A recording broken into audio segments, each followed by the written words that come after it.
నా పాపను వాడారు, నా వైఫ్ పేరు ఇంక్లూడ్ చేశారు, నా పాప పేరు ఇంక్లూడ్ చేశారు.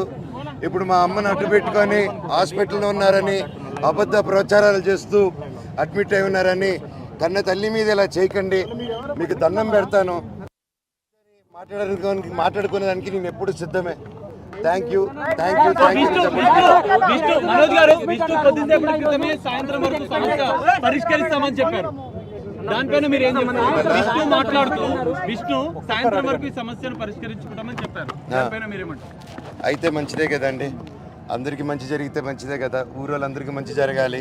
తిరుపతిలో ఉన్న వాళ్ళకి పెడతారా ఈరోజు? అవునండి, అంటే ఉంది కదండి. వినయ్ గారు కూడా తిరుపతిలో వినయ్ గారు చేసే విషయాలు కొన్ని నచ్చట్లేదు నాకు. అవన్నీ కొంచెం సమాధానం చెప్పి తిరుపతి చంద్రగిరి మండలంలో నీకు తెలిసేంత పేద ప్రజల్లో నాన్న అక్కడ ఎందుకు హైదరాబాద్లో ఆ రోజుల్లోనే హైదరాబాద్లో పెట్టుండొచ్చు. ఆయన ఎందుకు తిరుపతిలో పెట్టాడు, ఆయన ఎందుకు చంద్రగిరిలో పెట్టాడంటే ఆయన సొంతూరు, అక్కడున్న జనాలు అభివృద్ధి చెందాలి, రాయలసీమలో అభివృద్ధి చెందాలి అనేసి ఆ మైండ్ సెట్ పెట్టి ఎంతో కష్టపడి ఇంత దూరం తీసుకొచ్చారు దాన్ని.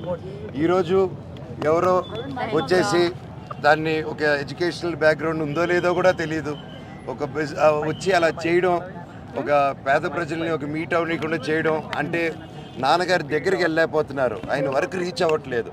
అది ఆయన తెలియపరచారన్న నా తపనని ప్రయత్నాన్ని ఆపుతున్నారు.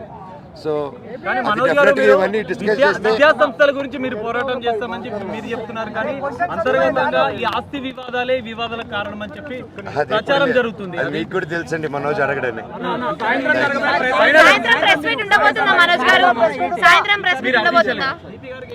తప్పకుండా అండి, కాకపోతే క్రౌడ్ గ్యాదరింగ్ ఉండకూడదు అన్నారు కొద్ది రోజులు.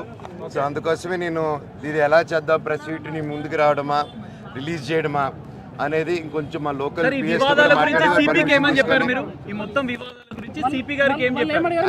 సిపి గారితో ఏం డిస్కస్ చేస్తే డిస్కస్ చేయకూడదండి. నేను అఫీషియల్ గా వాళ్ళు చెప్తేనే కరెక్ట్. అర్థం కాలేదు, మీరే తెలియదు.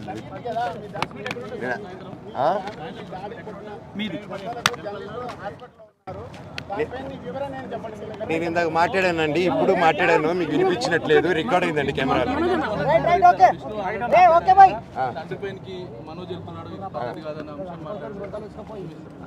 సీసీటీవీ ఎక్కడని అడగండి. తీసుకొస్తా అన్నారు. విజయ్ అనే వ్యక్తిని, కిరణ్ అనే వ్యక్తిని ఆల్రెడీ పట్టుకుని ఉన్నారు. విజయ్ అనే వ్యక్తిని కూడా పట్టుకుని వచ్చి ఇంట్రోగేట్ చేస్తున్నారు. ఈ మొత్తం వివాదానికి విష్ణుయే కారణం అంటారా? అంటే కుట్రలు జరుగుతున్నాయని చెప్పి మీరు ఆరోపిస్తున్న నేపథ్యం. మా నాన్న అయితే కాదండి, మా నాన్న దేవుడు. ఆయన ఈ రోజు ఏదైతే చూస్తున్నారు మీరు ఆయన అగ్రెషన్ కాదు.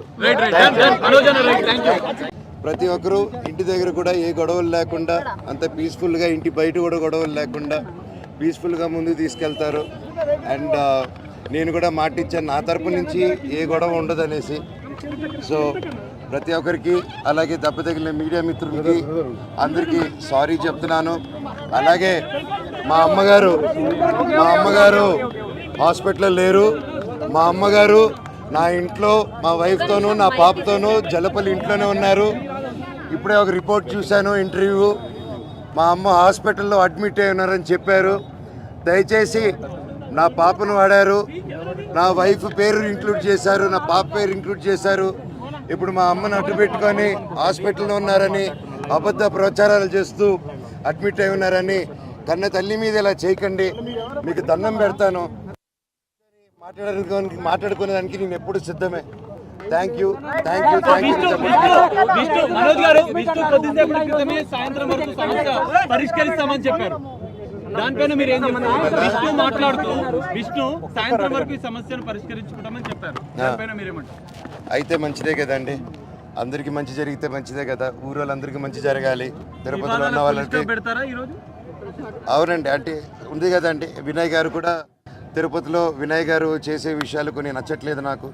అవన్నీ కొంచెం సమాధానం చెప్పి తిరుపతి చంద్రగిరి మండలంలో నీకు తెలిసేంత పేద ప్రజల్లో నాన్న అక్కడ ఎందుకు హైదరాబాద్లో ఆ రోజుల్లోనే హైదరాబాద్లో పెట్టుండొచ్చు. ఆయన ఎందుకు తిరుపతిలో పెట్టాడు, ఆయన ఎందుకు చంద్రగిరిలో పెట్టాడంటే ఆయన సొంతూరు, అక్కడున్న జనాలు అభివృద్ధి చెందాలి, రాయలసీమలో అభివృద్ధి చెందాలి అనేసి ఆ మైండ్ సెట్ పెట్టి ఎంతో కష్టపడి ఇంత దూరం తీసుకొచ్చారు దాన్ని.